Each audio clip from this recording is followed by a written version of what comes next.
El Parque Kosudnjak en las afueras de Belgrado, la capital de Serbia.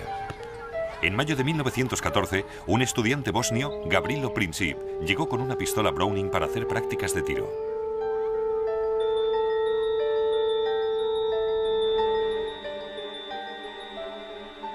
Princip tenía 19 años de edad. Según su instructor, no era muy buen tirador. Otros alumnos tenían más confianza en sí mismos. Siempre que Princip fallaba, la gente que miraba se reía de él. Eso le hacía llorar. En un lugar más discreto del bosque tenía la oportunidad de afinar la puntería disparándoles a los árboles. Su objetivo era mucho más ambicioso. Soy un seguidor de las ideas anarquistas radicales, que tienen como objetivo destruir el sistema actual mediante el terrorismo. En 1914, el deseo de Princip se vio cumplido. Primera Guerra Mundial.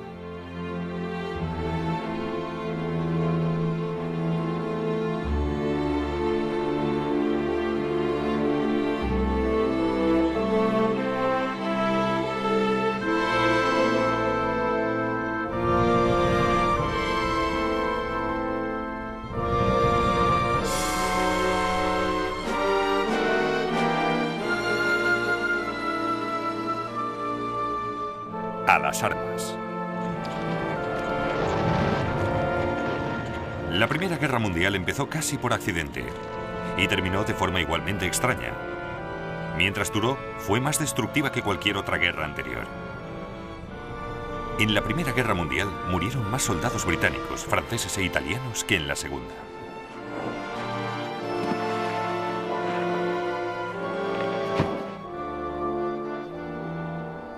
Fue el primer conflicto genuinamente global. No solo se luchó en los campos de Francia y Flandes, sino también en las montañas, los desiertos, por mar y aire. La Primera Guerra Mundial conformó el siglo XX. Desencadenó la Revolución Rusa. Situó a Estados Unidos como potencia mundial.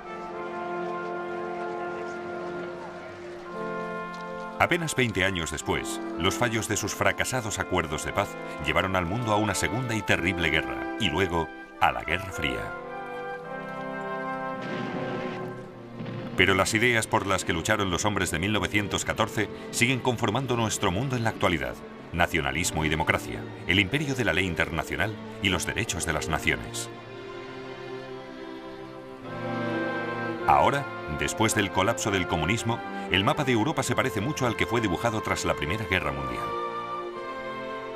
Vivimos con sus amargas y no resueltas consecuencias, en Oriente Medio y en los Balcanes. Y fue en los Balcanes donde todo empezó, hace casi 100 años.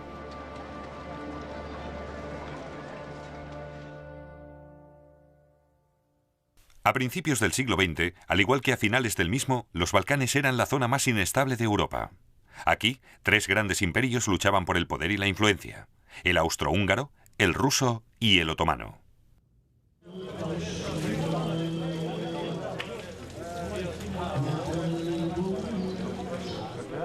Durante cientos de años, los turcos otomanos gozaban de mejor posición. Serbia, Bosnia y Albania estaban bajo su control.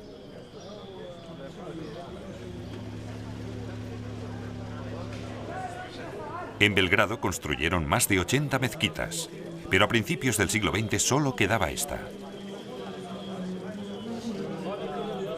Serbia había expulsado a los turcos y se había declarado reino eslavo independiente.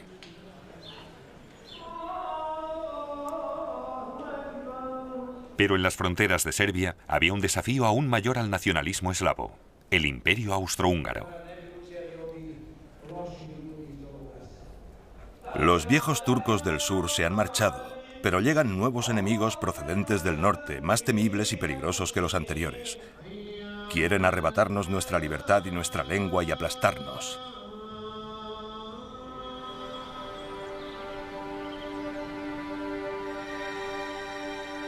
Gavrilo Princip nació en una zona montañosa y muy pobre de Bosnia.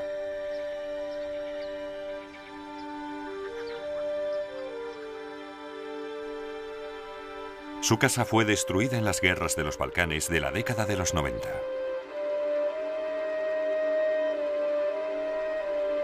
Sus iniciales, grabadas en 1909, son una de las pocas señales que indican que vivió aquí.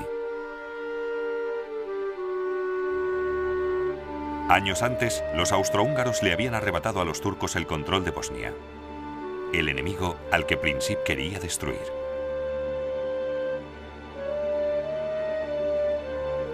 Su objetivo particular era el heredero al trono austrohúngaro, Francisco Fernando, miembro de la familia reinante, los Habsburgo.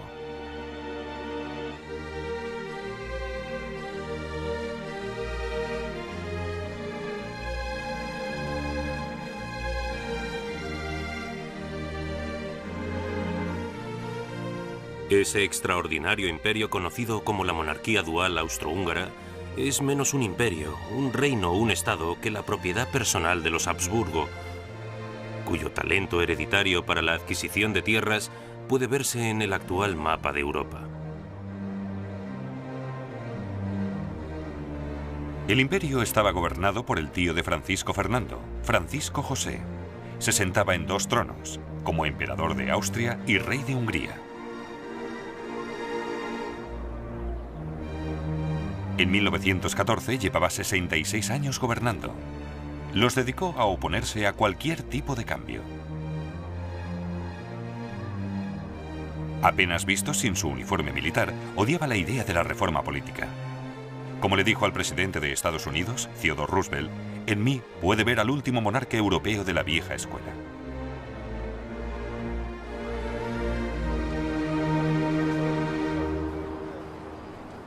El imperio austrohúngaro era parte clave de la seguridad europea, un imperio multinacional que mantenía la paz en las fronteras occidentales. Viena, la capital, era uno de los grandes centros cosmopolitas de Europa. Este fue el imperio que produjo a Freud y a Mahler, a Schiele, Kafka y Strauss. Reunía a 10 nacionalidades por lo menos, no solo austríacos y húngaros, sino también checos, eslovacos, polacos, rumanos, italianos, croatas y bosnios. El Foreign Office británico preparó una guía para ayudar a saber quién era quién. Teutones, antieslavos, fuertes y desagradables. Inexpresivos, prácticos, tímidos y suspicaces, tacaños. Muy altos, de nariz grande. Eslovacos, ignorantes pero artísticos. Rutenios, salvajes e ignorantes pero... Checos, musicales. vigorosos, fuertes, intensamente nacionalistas. Pero también era un imperio que vivía en un estado de crisis permanente. Polacos, todos a favor de la independencia de Polonia. Serbobosnios, pro-yugoslavos, italianos, antiaustríacos. En todo el imperio, solo los húngaros y los austríacos tenían auténtico poder, pero los húngaros se negaban a compartirlo con los demás.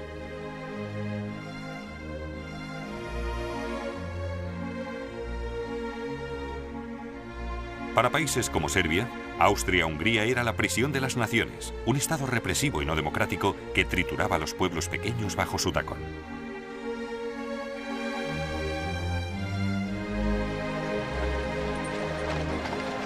En 1905 hubo manifestaciones nacionalistas en Viena.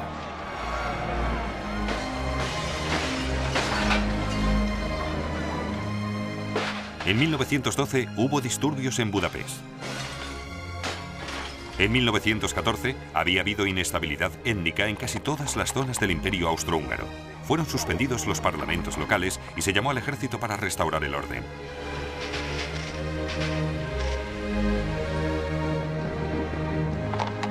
Los problemas domésticos del Imperio Austrohúngaro ofrecieron oportunidades a sus enemigos. Serbia quería el desmembramiento del imperio. Por ello, apoyaba la inestabilidad nacionalista, especialmente en Croacia y Bosnia. Apoyados por la Rusia eslava, Serbia se consideraba la única esperanza independiente para los eslavos que vivían bajo gobiernos extranjeros en los Balcanes.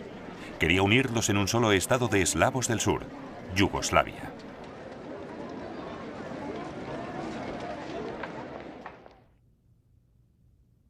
Dragutin Dimitrievich era oficial del ejército serbio. Se oponía a cualquier relación con Austria. La ciega rendición al abrazo de Austria es una vergonzosa traición a las tradiciones serbias. Soy consciente de que Serbia debe, con todas sus consecuencias, convertirse en el líder no solo de los serbios, sino de Yugoslavia. Dmitrievich creía que matando a los reyes podría conseguir cambios políticos. Le había dado buen resultado en el pasado. En 1903, capitaneó una revolución palaciega, matando al viejo rey de Serbia, demasiado cercano a Austria para el gusto del ejército, y poniendo a uno nuevo en su lugar. La multitud expresó una gran alegría. Se pusieron flores y hojas en el sombrero. Las ventanas se adornaban con banderas, flores y guirnaldas. Belgrado lo estaba celebrando. El resto del mundo estaba horrorizado por el sangriento golpe de Estado de Serbia. Serbia era tratado como un Estado rebelde. Un nido de revolucionarios, se quejó un ministro de Exteriores. Solo 2 países enviaron embajadores a la coronación del rey Pedro: Rusia, el gran aliado de Serbia, y Austria, su mayor enemigo.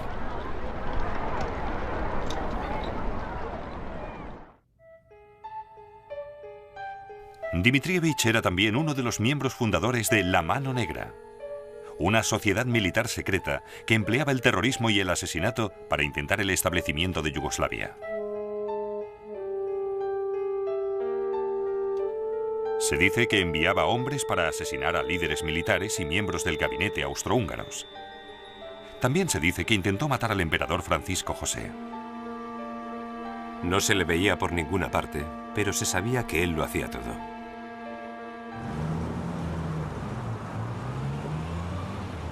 En la primavera de 1914, Gavrilo Princip también se encontraba en Belgrado hablando de la revolución con sus amigos.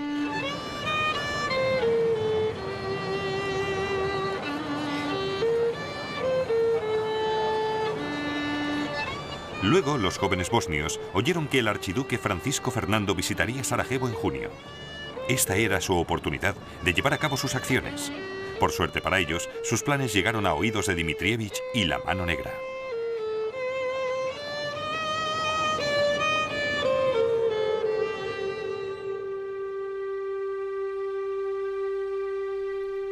Dmitrievich trabajaba en la fortaleza Kalemegdan, en Belgrado, como jefe de la inteligencia militar serbia.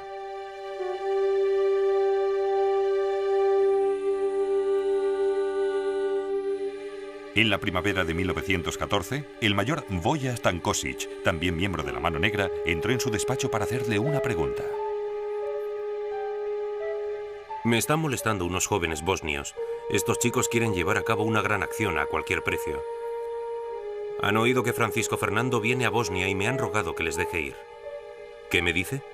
Les he dicho que no pueden ir, pero no me dejan en paz. Francisco Fernando iba a Bosnia para observar las maniobras del ejército austrohúngaro en las colinas de Sarajevo.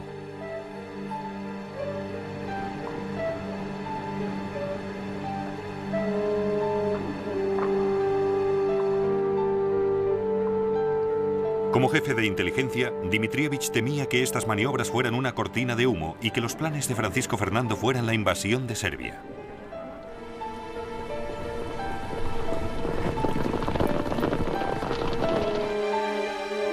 Como líder de La Mano Negra, creía que cualquier cosa que desestabilizara al imperio austrohúngaro era bueno para su querida Serbia. El plan de Princip para asesinar a Francisco Fernando le satisfacía plenamente. Bien, dijo, déjele ir.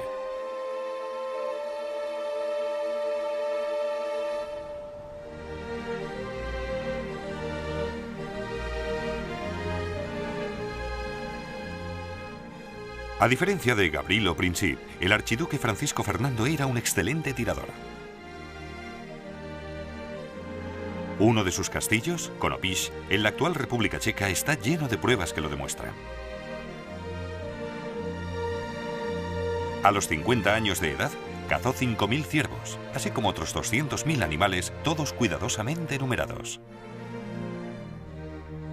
Cualquiera que alterara la paz del archiduque en Konopíš, entrando en sus tierras, como a veces ocurría con inocentes excursionistas en domingo, tenía que soportar los gritos de un propietario irascible y enfurecido que amenazaba con disparar a cualquiera que se atreviera a entrar en sus tierras una segunda vez. En 1914, Francisco Fernando esperaba ser emperador. Todo el mundo sabía que no pasaría mucho tiempo antes de que falleciera su tío. Incluso estaba listo el retrato oficial, Francisco Fernando con las grandes cruces y la banda que solo el emperador podía llevar. No tenía paciencia para las convenciones y etiquetas de la corte vienesa. Desafió a su tío casándose con Sofía Chotek, que no era de sangre real.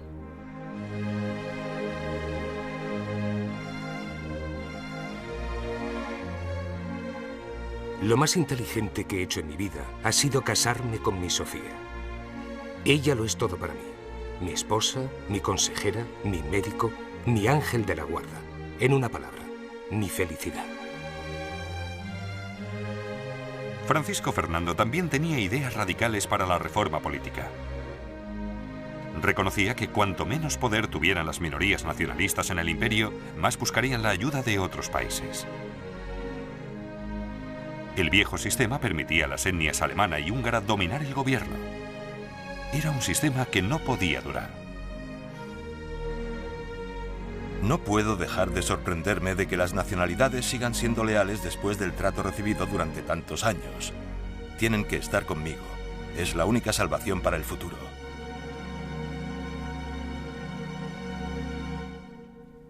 En 1914, el emperador alemán se reunió con Francisco Fernando en Konopisz. El Kaiser tenía una solución muy sencilla para enfrentarse a las problemáticas minorías nacionalistas. Los eslavos no nacen para gobernar, sino para obedecer. Y debemos hacérselo entender. Y si imaginan que pueden buscar la salvación en Belgrado, debemos disuadirles de tal idea.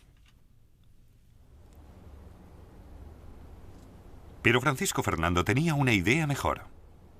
Él creía que una reforma política era la mejor forma de mantener en pie al imperio multinacional austríaco y proteger su propio futuro como emperador. Ordenó que trazaran este mapa para mostrar cómo el imperio de los Habsburgo podía convertirse en los Estados Unidos de la Gran Austria. Pero por encima de todo, Francisco Fernando quería evitar la guerra en los Balcanes. Una noche propuso un brindis después de una cena. Por la paz. ¿Qué conseguiríamos de una guerra con Serbia? Perderíamos la vida de hombres jóvenes y gastaríamos un dinero que podríamos emplear mejor en otros temas. ¿Y qué ganaríamos? Por todos los santos.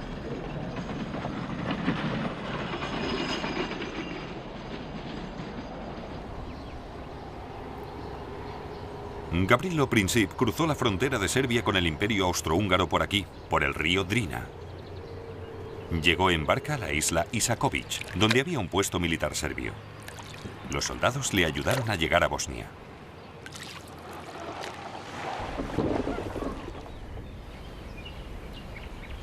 Desde aquí llegó a Sarajevo, donde se encontró con otros 6 conspiradores.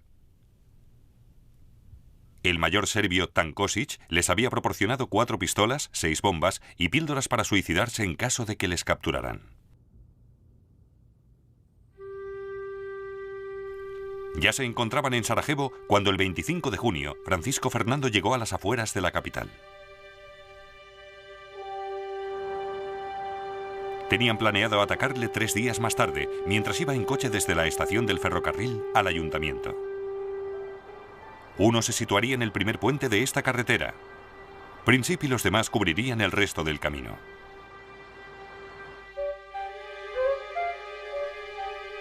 Francisco Fernando eligió muy mal la fecha para su visita.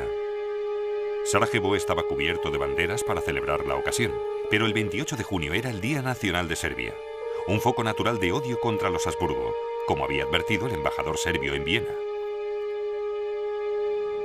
Esto causará un gran descontento. Algún joven serbio puede poner una bala de verdad en vez de una de fogueo en su arma y disparar. Por ello, sería conveniente que el archiduque Francisco Fernando no fuera a Sarajevo. Pero los austríacos se rieron de los temores del embajador. En la mañana del 28 de junio, Francisco Fernando y Sofía llegaron en tren a Sarajevo. A pesar de las advertencias, la seguridad era muy relajada. Los soldados no cubrían el recorrido, solo unos pocos policías.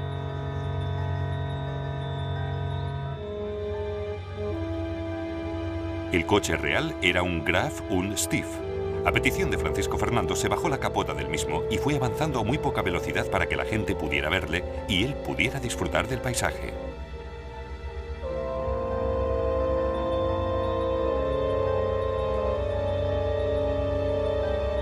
Cuando la comitiva pasó el primer puente, el conspirador que allí se encontraba lanzó su bomba. Sentado frente a la pareja real se encontraba Óscar Potiorek. La explosión tuvo lugar inmediatamente después de que la archiduquesa gritara «¡Avance, rápido!». Yo estaba seguro de que no le había pasado nada a nuestro coche. El archiduque comentó tranquilamente «Siempre he pensado que podía ocurrir algo así». La bomba había rebotado en el coche, estallando detrás del mismo, hiriendo a 2 agentes y a varios civiles.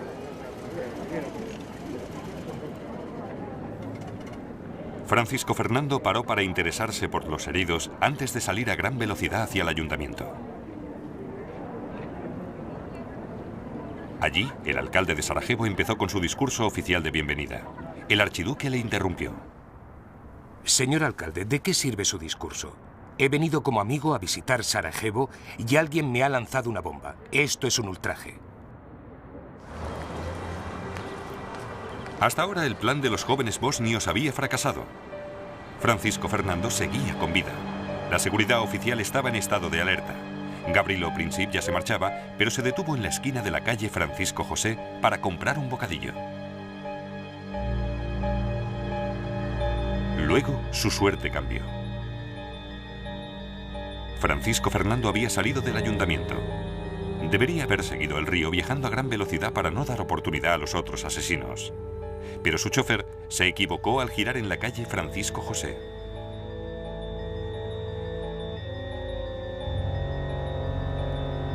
Cuando el coche real iba marcha atrás para volver a la calle principal, Princip se vio cara a cara con su objetivo. En ese momento oí el disparo de una pistola, seguido de otro. Y en el mismo momento vi a un hombre que, frente a mí, era tirado al suelo por la gente que le rodeaba y el brillo del sable de un guardia de seguridad descendiendo sobre él. Un fino hilo de sangre salió disparado de la boca de Su Alteza y me dio en la mejilla derecha. La archiduquesa gritó: «Por todos los santos, ¿qué te ha pasado?». Luego resbaló del asiento y quedó en el suelo del coche. Supuse que solo se había desmayado. Luego oí que Su Alteza Imperial decía: «Sofía, Sofía, no te mueras. Has de seguir con vida por los niños». Le pregunté si le dolía mucho y claramente me dijo: «No es nada». Francisco Fernando y Sofía murieron camino al hospital.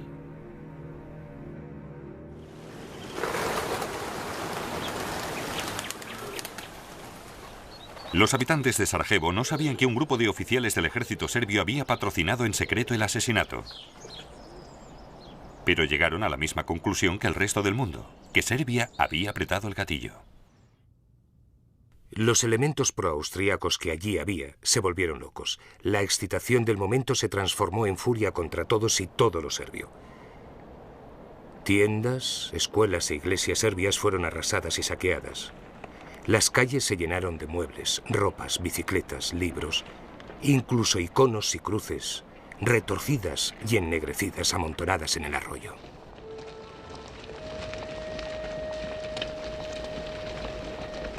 Solo en Sarajevo fueron detenidos más de 200 serbios.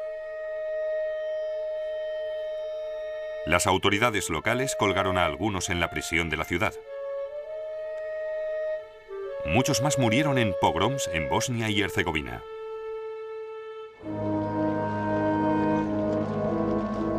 El 4 de julio tuvo lugar en Viena el funeral por Francisco Fernando y Sofía. Óscar Potiorek ya había escrito al Ministerio de Asuntos Exteriores pidiendo que el Imperio Austrohúngaro se vengara de Serbia.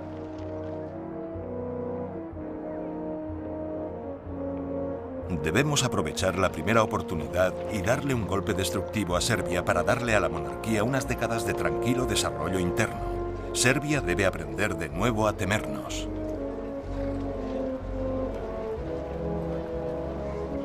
El jefe de Estado Mayor del Imperio Austrohúngaro, Konrad von Hotzendorf, estaba de acuerdo. Esta no es la acción de un solo fanático.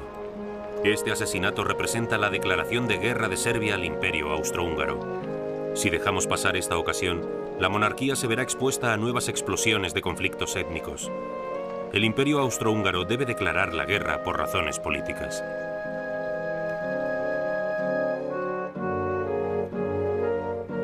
Durante su vida, el príncipe heredero había defendido ardientemente la coexistencia pacífica con Serbia. Una vez muerto, se había convertido en una causa de guerra.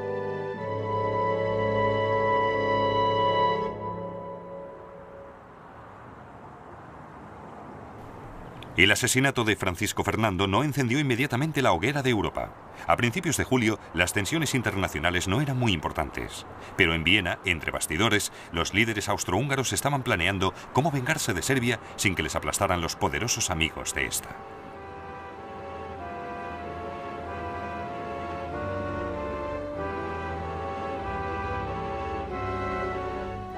Incluso antes del asesinato, Konrad Hotzendorf, jefe del Estado Mayor, había propuesto no menos de 20 veces declararle la guerra a Serbia.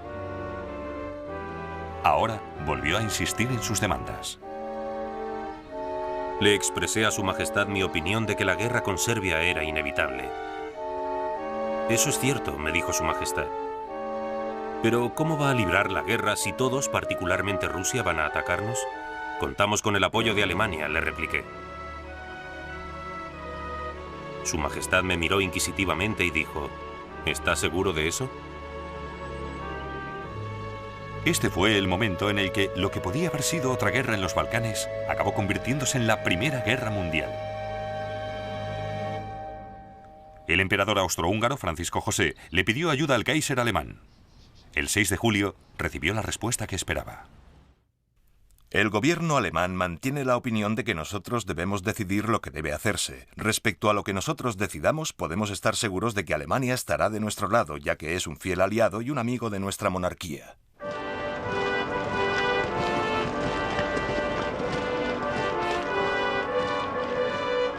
La crucial decisión alemana de apoyar a Austria se hizo sin tener en cuenta las consecuencias. Ni el Kaiser ni sus líderes políticos y militares se molestaron en averiguar lo que tenía previsto el Imperio Austrohúngaro. Fue un extraordinario error. Porque en los Balcanes nada ocurría de forma aislada. Europa estaba dividida en dos. Por una parte estaban Alemania, el Imperio Austrohúngaro e Italia. Por la otra, Francia y Rusia. La guerra con uno podía significar la guerra con los demás. Nadie sabía cómo respondería Rusia si era atacado uno de los principales países de los Balcanes. Era posible que entrara en guerra con Austria para proteger a Serbia. En ese caso, Alemania tendría que entrar en guerra para proteger a Austria.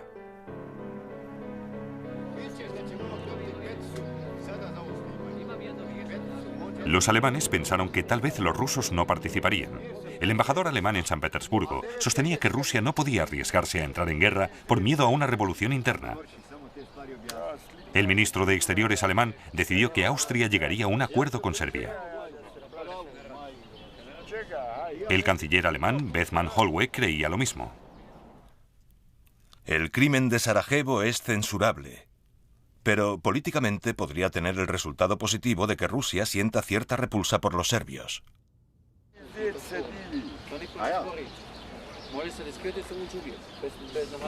Fue el apoyo incondicional de Alemania lo que alentó a Austria a seguir adelante. Pero en 1914, lejos de arrastrar al mundo a una guerra debido a una agresión, Alemania estaba presionando a este por culpa de su incompetencia e ilusiones. El Kaiser estaba tan seguro de que no estallaría la guerra que se fue de vacaciones.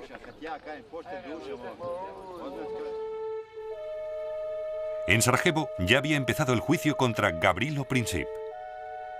El tribunal contaba con testimonios suficientes que demostraban que unos oficiales del ejército serbio le habían ayudado. Y con la ayuda incondicional de Alemania, esto bastaba para Austria.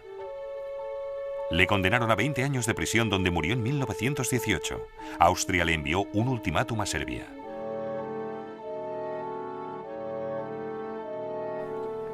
Este documento fue la excusa de Austria para ir a la guerra. Sus demandas eran tan extremas e insultantes que Serbia no podía aceptarlas.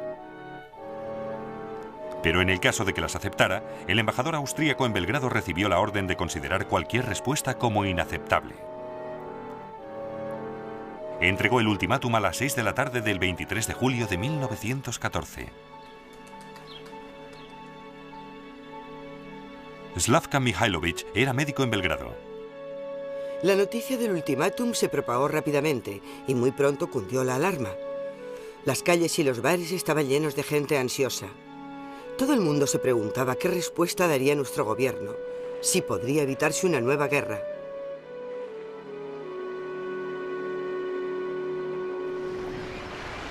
El ultimátum de Austria cogió desprevenidos a los diplomáticos del mundo entero. El gobierno, la prensa y la opinión pública francesa se han visto inconcebiblemente sorprendidos. París está casi muerto. Todos los embajadores menos uno están fuera de la ciudad. El embajador italiano está en Irlanda. Cuando llegó el texto del ultimátum de Austria, el Kaiser se encontraba en su yate, en Noruega. El Kaiser salió a cubierta después de desayunar como de costumbre. Yo aún sostenía el radiograma en la mano y me dijo, por una vez es una nota muy fuerte. Desde luego que sí, le dije yo. Y significa la guerra. A lo que el Kaiser comentó que Serbia jamás se arriesgaría a una guerra.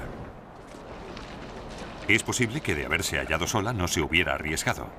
Pero el 24 de julio el príncipe Alejandro, regente de Serbia, telegrafió a Rusia pidiendo ayuda. En San Petersburgo, el ministro de Exteriores ruso le habló claramente al embajador británico. Austria no habría actuado de forma tan agresiva sin el consentimiento de Alemania. Espero que sin pérdida de tiempo el gobierno británico se declare a favor de Francia y Rusia. Rusia estaba convencida de que Alemania era más belicista. El 26 de julio llamó a sus reservistas. Este fue el segundo paso más importante de la crisis, como advirtió el 28 de julio Edward Grey, secretario de Exteriores británico. Desde el momento en que la disputa deje de ser un asunto entre el Imperio Austrohúngaro y Serbia y se convierta en uno en el que esté implicada otra gran potencia, solo puede terminar en la mayor catástrofe que haya sufrido el continente europeo. Ese mismo día el Imperio Austrohúngaro le declaró la guerra a Serbia. Los primeros disparos de la guerra se oyeron aquí, en la fortaleza austríaca de Zemun, separada solo por el río de Belgrado. En plena noche, el mayor Vojatan Kosic ordenó a la Mano Negra que volara el único puente del ferrocarril. Las ventanas se rompieron en 1000 pedazos y los cristales rotos cubrían el suelo. Los pacientes empezaron a gritar. Luego se oyó otra explosión y otra más. Era cierto, la guerra había empezado.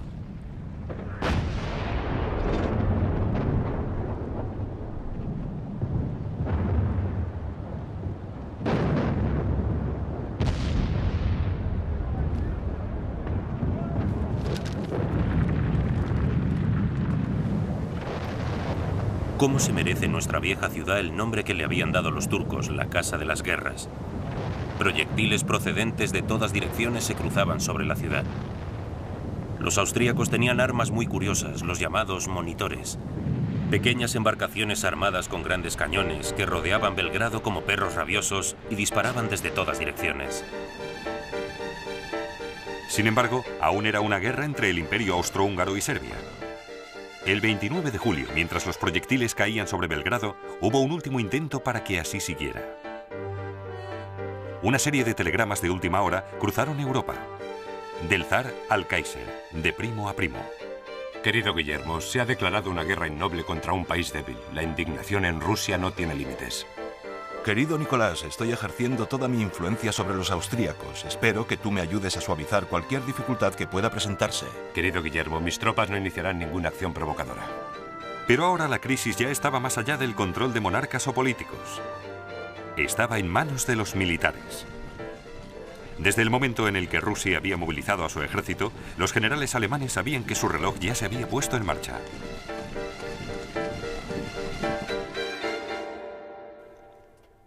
La alianza entre Francia y Rusia significaba que Alemania tenía dos frentes que defender.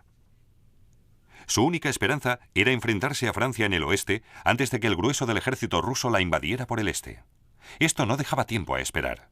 Para Alemania, la movilización rusa significaba la guerra.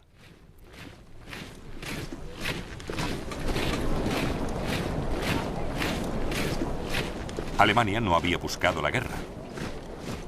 Sus generales sabían que una guerra europea sería larga y devastadora, incluso para el vencedor. Pero pensaban que si tenía que ocurrir, era mejor ahora que más tarde. Según todos los observadores, Rusia estará preparada para luchar dentro de unos años. En ese momento nos aplastará debido al número de sus soldados. Ya habrá construido la flota del Báltico y líneas férreas estratégicas. Mientras tanto, nuestro ejército se habrá ido debilitando. El 1 de agosto, Alemania le declaró la guerra a Rusia. 2 días después se la declaró a Francia, el aliado de Rusia.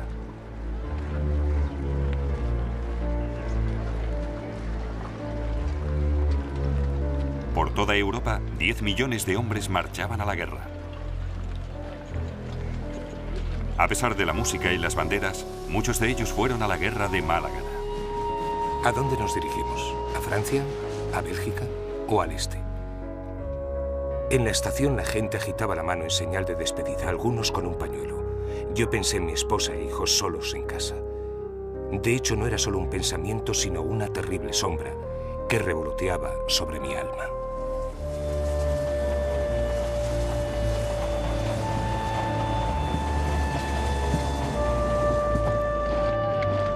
Dios, qué larga es esta ciudad. La bayoneta se me clava en la carne, el cuello de la guerrera no me deja respirar. Pero al levantar la vista vi a una chica bonita. Era tan evidente su admiración, conmovida por lo que veía, que entendí que teníamos que parecer atractivos y marchar con la cabeza erguida. Allá vamos, marchando siguiendo el ritmo de la banda. A pesar de que a donde vamos la gente muere, es mutilada, destrozada, masacrada.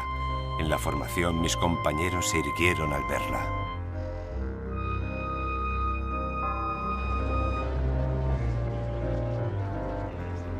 Reina la excitación entre mis compañeros. Los solteros están tranquilos, incluso bromean sobre ello. Los padres de familia están deprimidos. Algunos dicen que no conseguiremos nada de esta guerra. Los alemanes nos vencerán. ¿Qué ganamos nosotros, los campesinos? ¿Por qué tenemos que luchar por unos serbios ofendidos? Los líderes aún sabían menos que sus hombres por qué estaban luchando. No sabían cuáles eran los objetivos de guerra. Alemania y Austria, Serbia, Rusia y Francia estaban convencidos de que la suya era una guerra defensiva a la que otros les habían obligado a ir.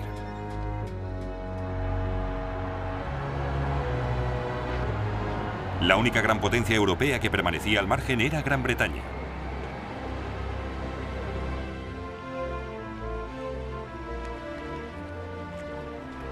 El 2 de agosto de 1914, Gran Bretaña seguía en paz, pero solo temporalmente. Hemos vivido un estado de gran nerviosismo, ya que han llamado a los reservistas y las vías férreas están fuertemente protegidas. Todo señala que ya tenemos encima la gran guerra que desde hace tanto tiempo temíamos. Pero Gran Bretaña era la única gran potencia que no podía alegar que era víctima de una agresión. Nadie la había atacado, así que ¿por qué luchar? Realmente no era para defender los derechos de las naciones pequeñas, por lo menos no los de Serbia, según el Manchester Guardian. Si fuera físicamente posible arrastrar a Serbia a alta mar y hundirla, por fin el aire de Europa parecería más limpio. Gran Bretaña tampoco estaba obligada por ningún tratado, como aseguró al Parlamento Edward Grey, secretario de Exteriores. No formamos parte de la alianza franco-rusa. Ni siquiera conocemos los términos de la alianza. Pero en privado, Grey y otros líderes sabían que Gran Bretaña tenía que luchar. Si Gran Bretaña permanecía neutral, la guerra amenazaría su vasto imperio, su comercio global y su seguridad. Y Gran Bretaña necesitaba mantenerse en términos amistosos con Francia y Rusia. Incluso en tiempos de paz, carecía del poder necesario para defender su imperio contra todos. En África e India, la seguridad de las colonias británicas dependía de la buena voluntad de Francia y Rusia. En 1914, Gran Bretaña temía a sus amigos tanto como a sus enemigos.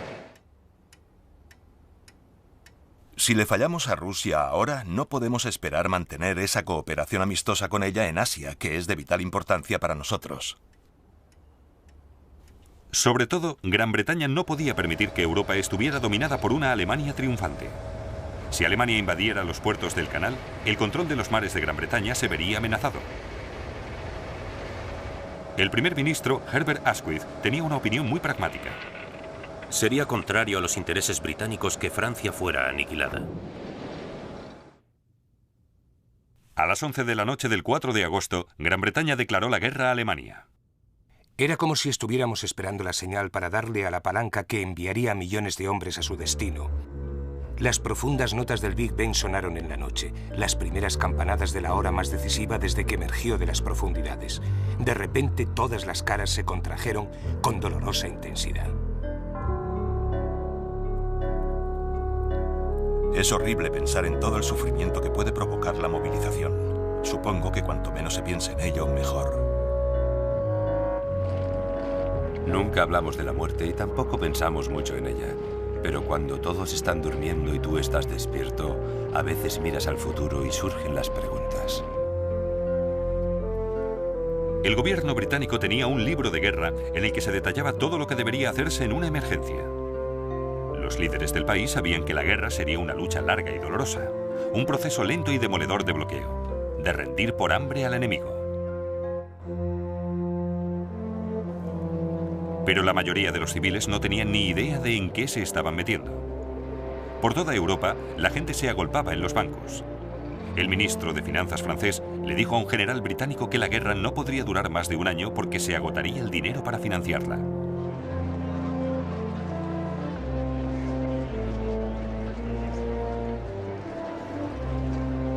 La mayoría de la gente esperaba que Gran Bretaña, con la armada más importante del mundo, libraría la guerra en el mar. El secretario de Exteriores tranquilizó a la nación. Para nosotros, con una flota poderosa, capaz de proteger nuestro comercio, nuestras costas y nuestros intereses, si nos vemos implicados en la guerra, sufriremos poco más que si nos mantuviéramos neutrales.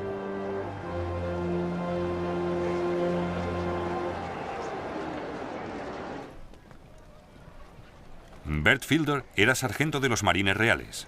Tranquilizó a su esposa. Mi querida Nell, no creo que esta guerra sea ni la mitad de mala de lo que la gente espera. Verás, para Inglaterra no es tarea difícil, por lo que no tienes por qué preocuparte. Mientras pueda mantenerte informado de dónde estoy, todo irá bien.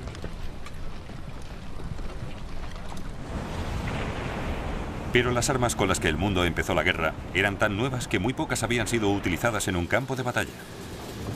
Hacía menos de 10 años que los países se habían dotado de acorazados y submarinos. Nadie sabía cómo utilizarlos. Todas las potencias europeas habían estado acumulando nuevas piezas de artillería, ametralladoras y proyectiles explosivos. Pero ninguna de ellas había participado en una guerra importante en Europa en 40 años. La crisis había empezado en los Balcanes. Y cuando los austríacos se enfrentaron a los serbios, la Primera Guerra Mundial comenzó aquí de la misma forma que seguiría en todas partes. Una guerra en la que resurgirían las viejas rencillas y se olvidaría el libro de normas.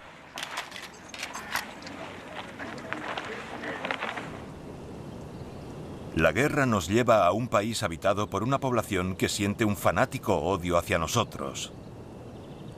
Deben observar para con toda la población una severidad, una crueldad y una desconfianza extremas. En algunos sectores, los civiles serbios combatieron en una guerra de guerrillas, no con uniforme ni en un ejército regular. A los austríacos les resultaba difícil saber quién era el enemigo y quién no. Pero las represalias contra el pueblo serbio fueron muy crueles.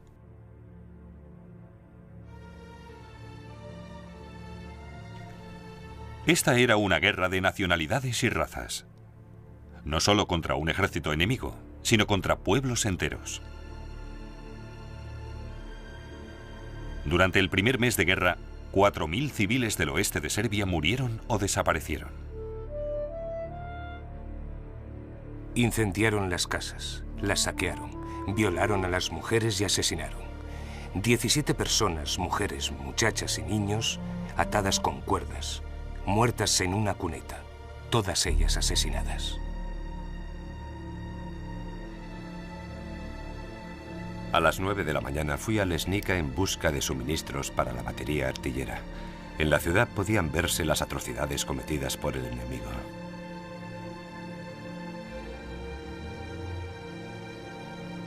Diez personas, entre ellas algunos niños, habían sido colgadas cerca de la iglesia.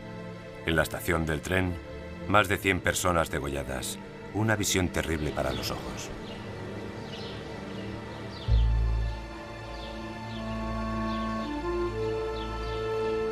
En la ciudad serbia de Priniavor, esta capilla recuerda a aquellos que murieron. El gobierno serbio pidió un informe sobre las masacres a Rudolf Reis, un médico suizo. Las masacres de la población civil fueron sistemáticamente organizadas por el mando del ejército invasor. Toda la responsabilidad debe recaer en el mando, y también el deshonor en el que ha caído este ejército.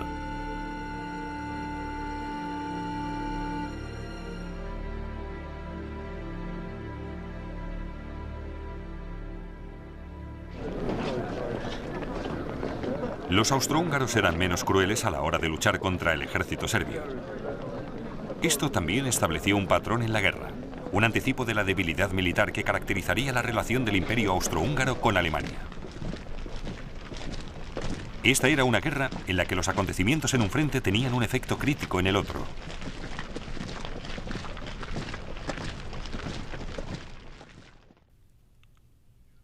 Alemania confiaba que en su aliado, el Imperio austrohúngaro, se centrara en el frente oriental. Con Rusia concentrando sus tropas en sus fronteras, Alemania se horrorizó al saber que Austria había reunido sus reservas no para atacar Rusia, sino en los Balcanes para enfrentarse a Serbia. Mientras tanto, el grueso del ejército serbio había marchado desde el sur del país, creciendo en número a medida que iba avanzando. El 12 de agosto, por fin se encontró con los austríacos en la montaña de Cer.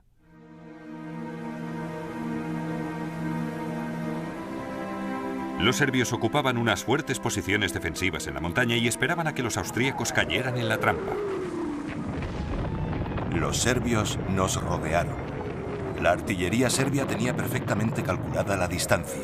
Por desgracia, o así nos lo dijeron unos oficiales, habíamos llegado al campo de prácticas de la artillería serbia. De chiste. Los serbios repelieron fácilmente el ataque austrohúngaro. Podíamos ver cómo el enemigo se retiraba a lo largo del río.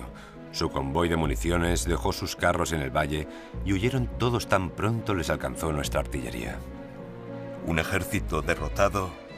No. Una masa incontrolada corriendo hacia la frontera presa de un terror insensato. Los conductores fustigaban a los caballos, oficiales y soldados se abrían paso por entre las columnas de carros.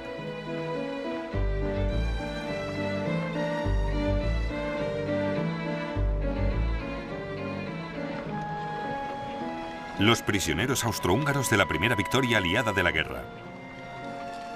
Austria había supuesto que Serbia sería un objetivo fácil, una venganza rápida por el asesinato de Francisco Fernando. Pero Serbia había dispersado al ejército austríaco. Las victorias de 1914 le costaron a Serbia 130.000 hombres. No murieron en vano, se lee en la inscripción en este monumento a los muertos serbios. Todas las naciones aprenderían que nada de esta guerra sería ni fácil, ni rápido, ni limpio. En el frente occidental, un francés, conductor de una ambulancia, le escribió a su hijo: ¿Alguna vez piensas en tu padre, caminando día y noche por campos arados, acostumbrándose a los proyectiles estallando a su alrededor? Me gustaría tener noticias tuyas. ¿Cómo va el colegio?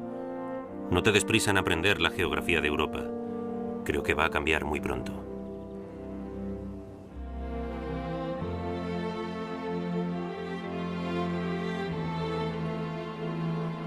En el próximo episodio de La Primera Guerra Mundial, los ejércitos alemanes entran en Bélgica y Francia dejando un rastro de atrocidades. Y Francia, con la ayuda de Gran Bretaña, lucha por su supervivencia.